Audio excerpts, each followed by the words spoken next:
যে কিছু আলেম নিজেকে মুফতি মুহাদ্দিস শেখুল হাদিস দাবি করে এরা বলেন যে পৃথিবীতে শুধুমাত্র ঈদ হলো দুইটা, এরপর আর কোনো ঈদ নাই। এগুলো হলো এই টেলিভিশন কিছু মুফতি মুহাদ্দিস রয়েছে, এরা বলে বেড়াচ্ছেন যে শুধু ঈদুল ফিতর এবং ঈদুল আজহা এটা ছাড়া কোরআন এবং হাদিসে এর কোনো দ্বিতীয় কোনো ঈদের ভিত্তি নাই। অতএব আজকে যারা ঈদে মিলাদুন্নবী করছে এরা এটা বানানো, অতএব এটা শরীয়ত সম্মত নয়। আমার নবীর আগমন হওয়ার কারণে, নবীজি আসার কারণে আল্লাহ গোটা সৃষ্টিকে আল্লাহ পরিচালনা করেছেন, সৃষ্টি করেছেন, কুল কায়নাত বানিয়েছেন, যার কারণে গোটা কুল কায়নাত সৃজন হয়েছে, সৃষ্টি হয়েছে। উনি আসার দিন হলো মুমিনদের জন্য শ্রেষ্ঠ ঈদের দিন। সেজন্য আমরা বলি কি ঈদে মিলাদুন্নবী। ঈদ মানে খুশি, মিলাদ মানে নবীজির আগমন। যারা বলবে যে ঈদে মিলাদুন্নবী কোরআন হাদিসে নাই, এরা হচ্ছে কোরআনও পড়ে নাই, হাদিসও পড়ে নাই। এগুলো হচ্ছে তাদের মন গড়া ফতোয়া এবং তাদের অন্তরে নবীর বিদ্বেষী আছে। আর যারা নবী বিদ্বেষী তাদেরকে আমরা মুসলমান বলতে পারি না। মুসলমান সে যার ভিতরে আমার নবী আছে। মুসলমান সে যে নবীর শান বর্ণনা করে। মুসলমান সে যে নবীকে ইজ্জত আর সম্মান করে। যিনি নবীকে ইজ্জত করে না, নবীর মিলাদুন নবী আসলে বেদাতের ফতোয়া দেয়, সে আবার কেমন মুসলমান? ঠিক কিনা? আমাদের প্রশ্ন হলো যে মিলাদুন নবীর জুলুস থেকে বেদাতের ফতোয়া দেয়, যে মিলাদুন নবীর আগমন দেখে যারা অন্তর যার জ্বলে, সে কখনো মুসলমান হতে পারে না। সে ইহুদি, যদিও বা মুসলমানের লেবাস তার কাছে আছে, কিন্তু সে কি ইহুদি। জামখালী মিডিয়া সত্য ও ন্যায় পথে। বন্ধুরা, আমাদের ইউটিউব চ্যানেলটি সাবস্ক্রাইব করে সাথে থাকুন। আজ খুশি, আনন্দ, আত্মহারা হয়েছে, আপনি কাঁদছেন কেন? বলেন যে নবীজি আসলেন, এটা আমার জন্য খুশি নয়, এটা আমার জন্য বড় আযাবের দিন। নাউজুবিল্লাহ মিন যালিক। তাহলে বোঝা যায় যারা মিলাদুন নবীর আগমনের নাকশ, এরা শয়তানের সাথে, এদের সাথে কি আছে? সম্পর্ক। আমরা শয়তানের সাথে সম্পর্ক রাখতে চাই না, শয়তানের সাথে কিয়ামত পর্যন্ত দুশমনি রাখতে চাই। ঠিক কি? তাই আমরা নবীজির আগমনে আমাদের অন্তর আত্মহারা হয়ে গেছে। ঠিক না? নবীজির আগমন আমরা কি খুশি? তাই বলতে চেয়েছিলাম রাসূল আকরাম সাল্লাল্লাহু আলাইহি ওয়ালিহি ওয়াসাল্লামের আগমনে খুশি হওয়া, এটার নাম হলো ঈদে মিলাদুন নবী।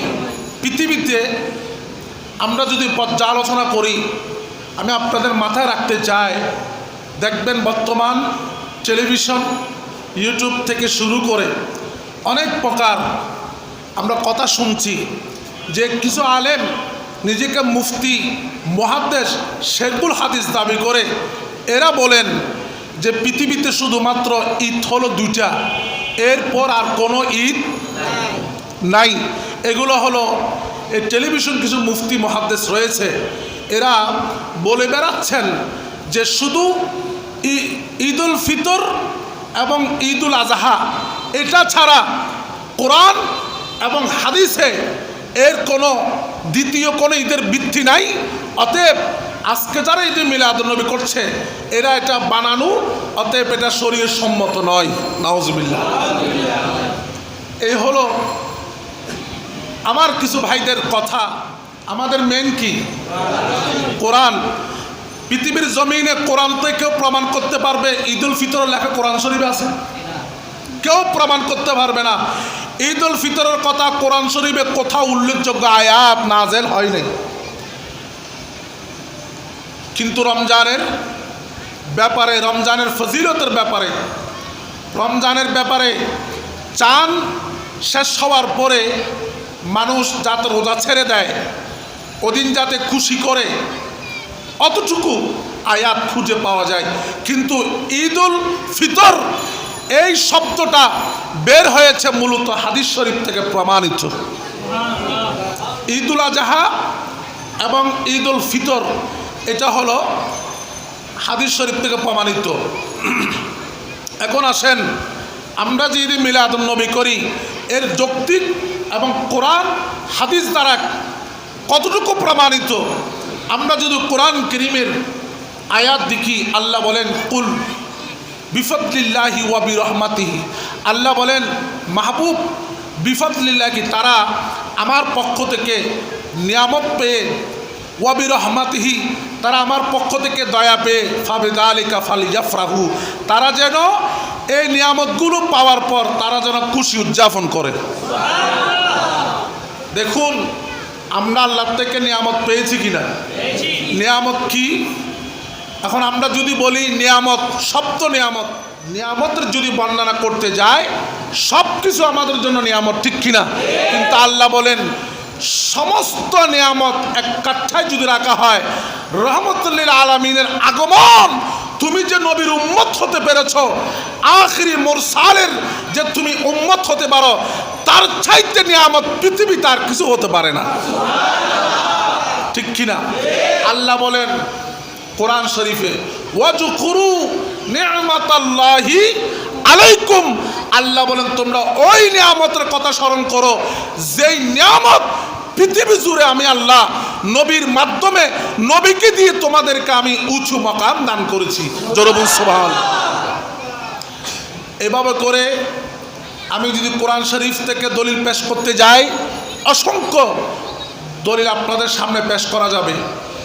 তাহলে রসুলে আকরামের উপর আর সর্বশ্রেষ্ঠ নিয়ামত হতে পারে? আমরা বড় খুশনসিব যে আল্লাহ আমাদেরকে মূসা আসলামের উম্মত বানায় নাই, ঈসা আসলামের উম্মত বানায় নাই, দাউদ, ইব্রাহিম, ইয়াহিয়া, সুলাইমান, এভাবে করে যে নবীরা এসেছেন দুনিয়াতে তাদের উম্মত বানায় নাই। কারণ কাল কিয়ামতের ময়দানে ওই সব নবীরা পর্যন্ত আমার নবীর প্রতি একটু নজর তালাশ করবেন। ঈসা আসলাম তার উম্মতরা বলবে হুজুর আমাদেরকে পার করান না। ঈসা আসলাম বললেন আমি তো আখরি নবীর দিকে চেয়ে আছি, আখরি নবী যদি আমার দিকে দেখে আমি ঈসা পার হতে পারবো। সুলাইমান, ইয়াহিয়া, মূসা, ইব্রাহিম এরা বলেন যে আখরি নবী যদি আমাকে একটু নজর করে আমি পার হতে পারবো। কিন্তু সবচাইতে আমরা আনন্দ উৎসব করি যে নবীর উম্মত হয়েছি। আমার নবী বলেন, সমস্ত সাহাবা বলেন, পয়গম্বর বলেন, যাদের আগে যার প্রতি আমার নবী নজর করবেন তারাই হলো আমার গুনাহগার উম্মত, আমার আশিক রাসূলগণ। আমি তাদের জন্য দুনিয়াতে এসেছি, কবর আসি, কিয়ামতের ময়দানে মাকামে হামুদে বসবো, একমাত্র আমার যারা উম্মত, আমার যারা গুনাহগার উম্মত হবে তাদেরকে আমি সর্বপ্রথম পার করাই দেব। শাফাআতের মালিক কে? আমার নবী। কারণ কুল কায়নাতের চাবি যার কাছে বুঝাই দিয়েছেন। সমস্ত খোদার সৃষ্টি জগৎ সৃষ্টি করেছেন আল্লাহ, মালিক বানিয়ে দিয়েছেন কে? জোরে বলেন, মালিক বানিয়ে দিয়েছেন কে? রাসূল পাককে। কারণ দেখুন এই পৃথিবী বানিয়েছেন আল্লাহ, পৃথিবী বানিয়েছেন কে? কিন্তু আল্লাহ বলেন এটা একটা মালিকানা করে দিয়েছি আমার নবীকে। এখন আমি না, যা কিছু বন্টন হবে সেজন্য আমার নবী বলেছেন আনা কাসেম ওয়াল্লাহ ইউতি, আল্লাহ দিয়ে ফেলেছেন আনা কাসেম, কিয়ামত পর্যন্ত দিতে থাকবো আমি রসুল। রসুল আকরাম সাল্লাল্লাহু আলাইহি ওয়ালিহি ওয়াসাল্লাম। তাহলে বোঝা যায় আল্লাহ বলেন ফাবিযালিকা ফালিয়াফরাহু, নিয়ামত পাওয়ার পর নিয়ামতের শুকরিয়া হিসাবে আনন্দ উৎসব করা, এটার নাম আল্লাহ বলেছেন তোমরা রহমত পেয়েছো। হ্যাঁ পেয়েছি, কারণ আমার নবী রহমতুল লিল আলামিন। তাহলে রহমত আমার নবীর চেয়ে বেশি হতে পারে না।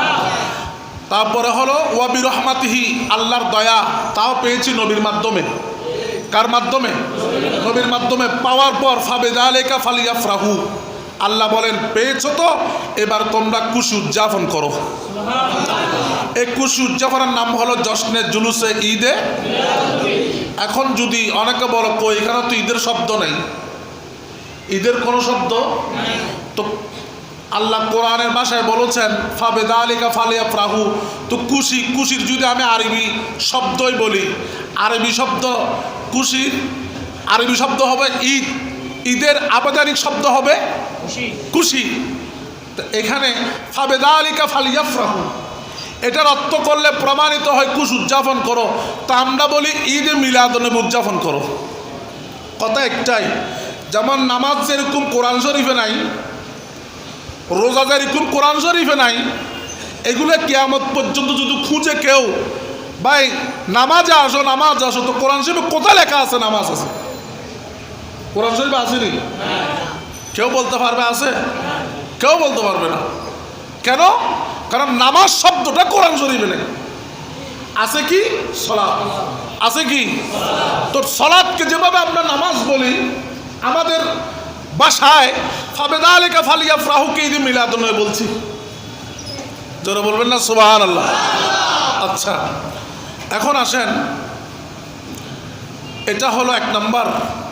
যারা দুটি ঈদের কথা বলে পৃথিবীতে আর কোনো ঈদ নাই, আমি তাদের জবাব একটা কথা বলি।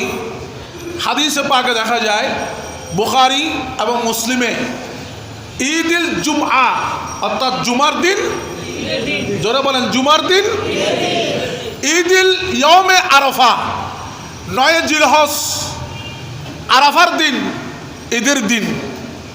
কয়টা হলো? একটা হলো জুমার দিন ঈদের দিন, আর একটা হলো ঈদুল আরাফা অর্থাৎ যেদিন 9 জিলহজ ইয়মে আরাফা হয়।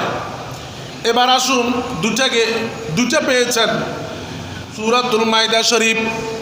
আমার আল্লাহ ঘোষণা করছেন আল্লাহুম্মা আনজিল আলাইনা মাইদাতাম মিনাস সামাই। আল্লাহর নবী ঈসা আলাইহিস সালাম আল্লাহকে বলে, আল্লাহ তোমার জান্নাত তো কোন খানার কোনো অভাব নাই, খানা জান্নাত অভাব আছেন? আল্লাহ আপনার জান্নাতি খানার কোনো অভাব নাই। আল্লাহ বলেন না, আছে তো, জান্নাতে ভালো ভালো খানা আছে। আল্লাহ আমাদেরকে আসমানি জগৎ থেকে জান্নাত থেকে খানা দান করুন। কি দান করুন? খানা। এ কথা বলার সাথে সাথে আল্লাহ আসমান থেকে একেবারে কি বলে যে দস্তরখানা মোড়াই ভালো ভালো খানা ঈসা আসলামের কাছে প্রেরণ করেছেন। সুবহানাল্লাহ। কোথায় প্রেরণ করেছেন? ঈসা আসলাম। আসলো কোত্থেকে? জান্নাত থেকে। এবার ঈসা আসলাম বলেন, ঈসা আসলাম বলেছেন তাকুনু লানা ঈদান। এই দেখেন কোরআন শরীফে 3 নম্বর ঈদের কথা আছে। আমার যারা বলেন এই ঈদ উল ফিতর যাহা ছাড়া কোনো ঈদ নাই, এই কোরআন শরীফের এই আয়াতগুলো তারা দেখে না। হযরত ঈসা আসলাম বলেন তাকুনু লানা ঈদান, আল্লাহ আজকে যে খানা এসেছে এই খানাটা আমাদের জন্য বড় ঈদের দিন। বড় কিসের দিন? শুধু আমাদের জন্য না, অপর তার পাশের আয়াত দেখেন কি, লি আউয়ালিনা ওয়া আখিরিনা ইলাল আখিরির আয়াত। হযরত ঈসা আসলাম বলেন যেদিন আমি ঈসা আসলামের কাছে জান্নাত থেকে খানা এসেছে ওইটা ঈদের দিন, শুধু আমার জন্য নয়, একেবারে ঈদের দিন প্রথম দিন কিয়ামত পর্যন্ত এটা ঈদের দিন হবে। অর্থাৎ আমি আমার পূর্ববর্তী যারা আসবে সবার জন্য কিসের দিন?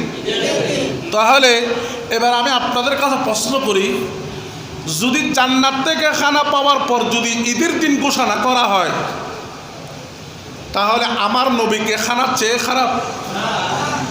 তো জান্নাত থেকে খানা পাওয়ার পর যদি ঈসা আসলাম বলে যে ঈদের দিন কিয়ামত পর্যন্ত ঈদের দিন ঘোষণা করলাম, লি আউয়ালিনা ওয়াল আখিরিন, ঈদের দিন প্রথম দিন কিয়ামত পর্যন্ত ঈদের দিন থাকবে। কুল কায়নাতের মালিক, যিনি সমস্ত নবীদের সরতাজ, যিনি সৃষ্টি জগতের উজ্জ্বল নক্ষত্র, যিনি আখিরে মুরসাল, যিনি জান্নাত এবং জাহান্নাম দিতে পারে, যিনি মানুষের ইমাম, যিনি শ্রেষ্ঠ নিয়ামত, তিনি আসার কারণে এটা কি ঈদের দিন হয় না? জোরে বলেন, সেটা কি ঈদের দিন হয় না? তা আমার প্রশ্ন সেখানে, যে সমস্ত ভাইয়েরা বলেন ঈদ উল ফিতর ঈদ উল আজহা ছাড়া আর কোনো ঈদ নাই, তো ঈসা আসলাম এটা কোন ঈদ পালন করলো? উনি খানা পাবার পর যদি ঈদের দিন হয়, আমরা খানা না বাবা, আমরা নবী পেয়ে ঈদের দিন মনে করছি। একজন উম্মতের জন্য খানা কিসের খানা? একজন উম্মত তিনি ঈদের দিন মনে করবে, তিনি ঈদ পালন করবে যিনি নবী পেয়েছেন। যিনি কি পেয়েছেন? আল্লাহুম্মা সাল্লি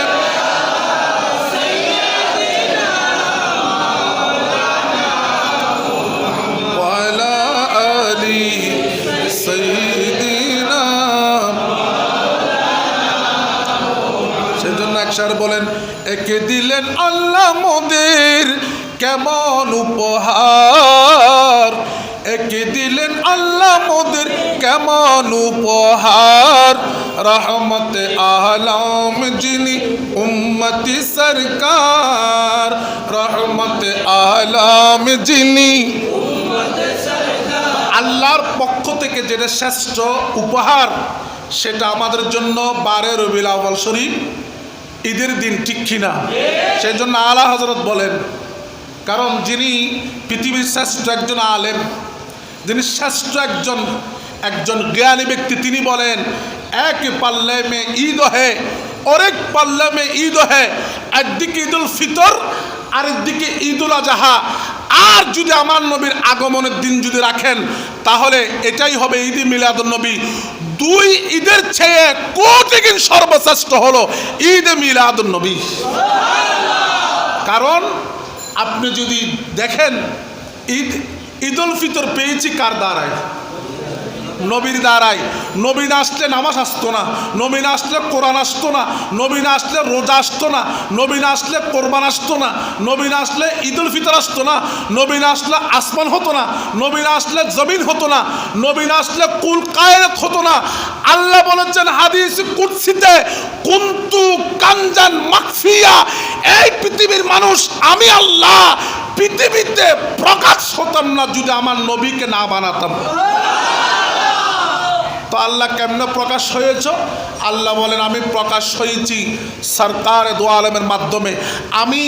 আমি আল্লাহ বলছি কদ যা আকুম বুরহানুম, আল্লাহ বলেন কদ যা আকুম, তোমাদের কাছে চলে গেছে, কদ যা আকুম, তোমাদের কাছে চলে গেছে কি? বুরহানুম, দলিল। আল্লাহ কিসের দলিল? বলে যে আমি একজন আল্লাহ আছি, এটার দলিল হলো নবী মুস্তাফা।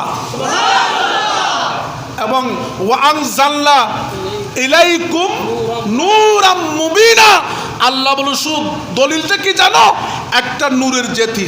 সুবহানাল্লাহ। দলিলটা কি? নূরের জ্যোতি। সেজন্য আল্লাহ এখানে নবীকে নূর আখ্যায়িত করেছেন। কেউ যদি বলে নবী সাধারণ মানুষ, এটা আল্লাহর বিপরীত হয়ে যাবে। কেউ যদি বলে নবী আমার মতো, তাহলে বোঝা যায় এটা আল্লাহর বিপরীতের কথা। যারা বলে নবী মাটির মানুষ, যারা বলে নবী আমার মতো, তাহলে আমি তাদেরকে বলবো আপনি সরাসরি আল্লাহর বিরুদ্ধে কথা বলছেন, তাই আপনি পুরো নাস্তিক, ঠিক কিনা? কারণ আমাদের দেশে তো নাস্তিক আবার আস্তিকের কোনো অভাব নাই। সেদিন একটা টিভির মধ্যে দেখলাম এই প্রফেসর, সে বলল যে শুদ্ধ করে সালাম দেওয়া আর কাউকে বিদায় দেওয়ার সময় আল্লাহ হাফেজ বলা, এগুলো নাকি জঙ্গিদের লক্ষণ। দেখেন, তার নাম হলো জাহাঙ্গীর আলম চৌধুরী কি একজন। তা আমি বলবো সে কখনো মুসলমান হতে পারে না। এই বাংলাদেশের 18 কোটি মানুষ তাকে মুসলমান বলতে পারবে না, সে নাস্তিক।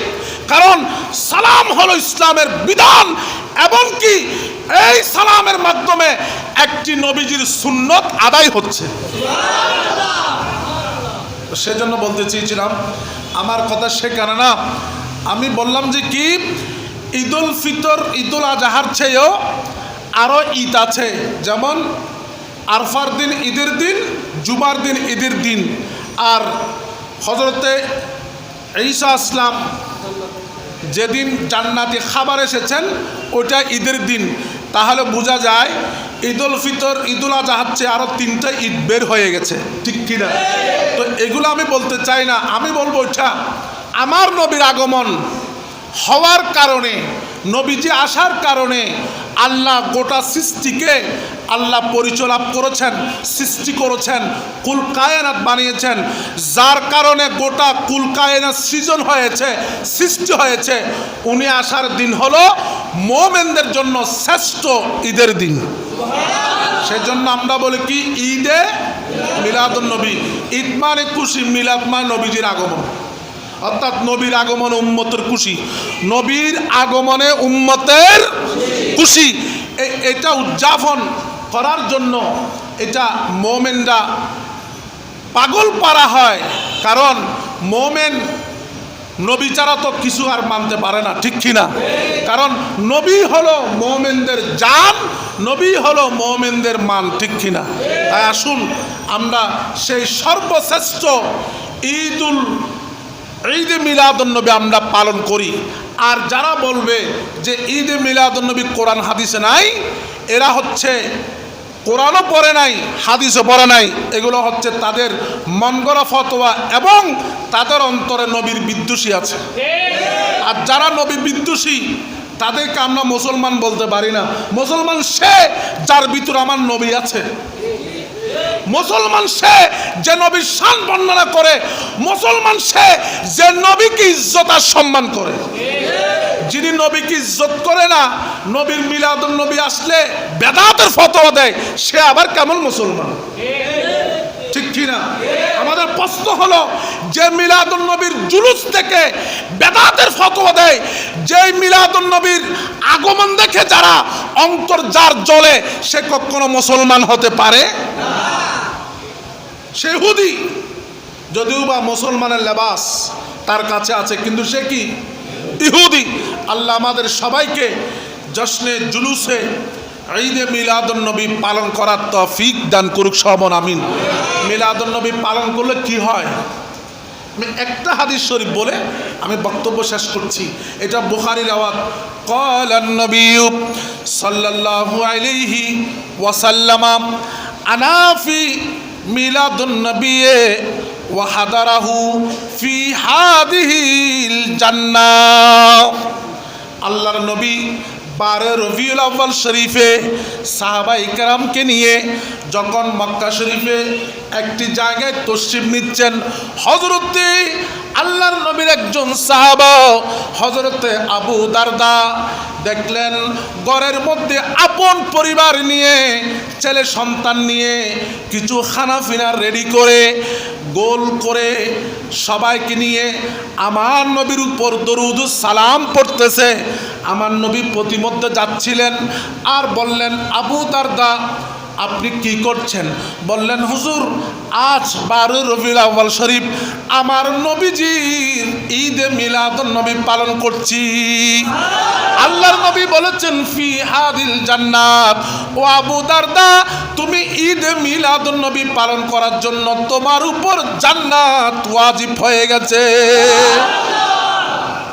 তাহলে বোঝা যায় মিলাদুন নবীর কেউ যদি পালন করে তার জন্য জান্নাত কি ওয়াজিব।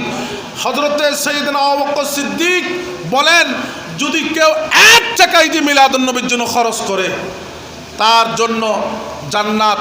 সিদ্দিক আকবর বলেন, ওই ব্যক্তিকে আমি সঙ্গে নিয়ে জান্নাতি চলে যাব। সিদ্দিক আকবর জান্নাতি না জাহান্নামী? জোরে বলেন, জান্নাতি না জাহান্নামী? তো সিদ্দিক আকবর বলেছেন যে যারা ঈদে আমার নবীর আগমনে খুশি হয়ে 1 টাকা খরচ করবে, আমি তাকে কিয়ামতের ময়দানে তাকে নিয়ে জান্নাতে ঢুকবো। তাহলে বোঝা যায় মিলাদুন নবীর ফজিলত আছে না নাই? এই মিলাদুন নবী এটা হলো ইমানদারের জন্য, মুমিনের জন্য সর্বশ্রেষ্ঠ ঈদের দিন, তার চেয়ে আর কিছু হতে পারে না।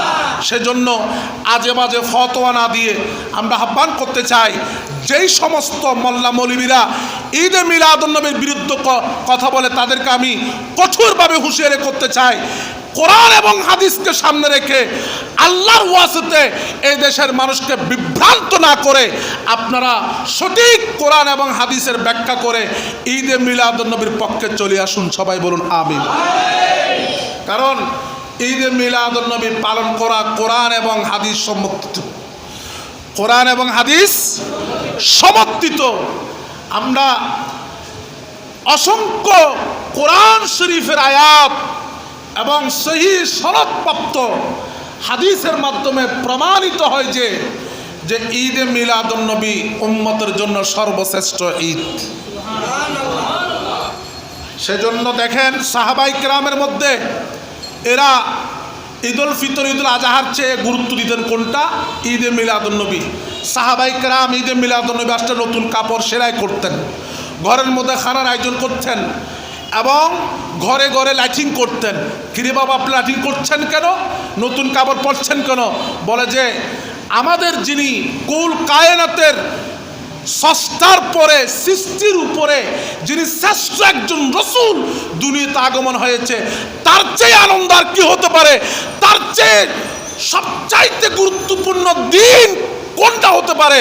সেজন্য আমরা 12 রবিউল আউয়ালকে ঈদ উৎসব হিসাবে আনন্দ করছি। জোরে বলুন সুবহানাল্লাহ। তো ঈদে মিলাদুন্নবীর আনন্দ কি? ঈদে মিলাদুন্নবীর আনন্দ হচ্ছে নবীজির আগমনে খুশি হওয়া, জশ্নে জুলুস করা। কি করা? জশ্নে জুলুস করা। আজকে আমরা এমন দুর্ভাগ্য, আমরা দেখেন নবীজির আগমন কিন্তু আমাদের কাছে এখনো অনেকের খবর নাই। অনেকের ঘরে দেখেন ইহুদিদের ফ্ল্যাগ ঝুলছে, ব্রাজিল, আর্জেন্টিনা, ইতালি, স্পেনের ইহুদি নাসারাদের আমরা ঘরের দুয়ারে ফ্ল্যাগ তুলি, কিন্তু আমার নবীর আগমনে একটা সবুজ ফ্ল্যাগ তুলতে পারিনি। আমরা কেমন মুসলমান? নবীর আগমনে একটা মাদানী ফ্ল্যাগ তুলতে পারি নাই। কেন তুলতে পারি নাই? আমাদের কাছে এখন অ্যাস্কো প্রেম আসে নাই। ওই অ্যাস্কো আসছে কোনটা? ব্রাজিলেরটা। ঠিক না বে ঠিক? ব্রাজিলে অ্যাস্কোর ঠেলায় একজনও বললো হুজুর আমি 50 গজ, আটজনও বললো 200 গজ কাপড় সেলাবো। 200 গজ কি জন্য? বলে যেটা আরো বড় হওয়ার জন্য। তা আপনি করলেন কি উদ্দেশ্যে? আপনি একটা নিয়ত আছে না, ফ্ল্যাগ যে লাগাবেন নিয়ত আছে কি? ব্রাজিল যে আপনি সাপোর্ট করেন, ব্রাজিলকে আপনি ভালোবাসেন, এটার প্রমাণ। তো আপনি যে ইহুদিকে ভালোবাসলেন এটা কি শরীয়ত সম্মত? জোরে বলেন। আল্লাহ বলেছেন আশিদ্দা আলাল কুফার। কোরআন শরীফের যদি দলিল আপনি খুঁজেন এখানে প্রমাণ হবে ইহুদি এবং মুসলমানের সাথে কঠোর অবস্থান। ঠিক কিনা? কারণ সে চায় ইসলাম ধ্বংস হোক, সে চায় কোরআন বন্ধ হোক, সে আপনার ধ্বংস চায়, আর আপনি ফ্ল্যাগ দিয়ে তাকে বাবা জানাচ্ছেন। ঠিক না? সে আপনার ধ্বংস চায়, সে ইসলামের ধ্বংস চায়, সে কোরআনের অবমাননা চায়। কিন্তু আপনি কি করেন? বসে বসে 5 বছর পর পর ফ্ল্যাগ লাগিয়ে বলেন যে আমি সমর্থক আপনার, আপনি মহব্বত। অনেকে তো জানও দিয়ে দেয়। আজরালাই নাউজুবিল্লাহ, নাউজুবিল্লাহ, নাউজুবিল্লাহ। আল্লাহ আমাদেরকে এই সমস্ত কুকাজ থেকে, শয়তানি কাজ থেকে, ইহুদি নাসারা থেকে আল্লাহ মুসলমানের ঈমানকে হেফাজত করুক। সর্বনাম মিডিয়া সত্য ও ন্যায় পথে। বন্ধুরা আমাদের ইউটিউব চ্যানেলটি সাবস্ক্রাইব করে সাথে থাকুন।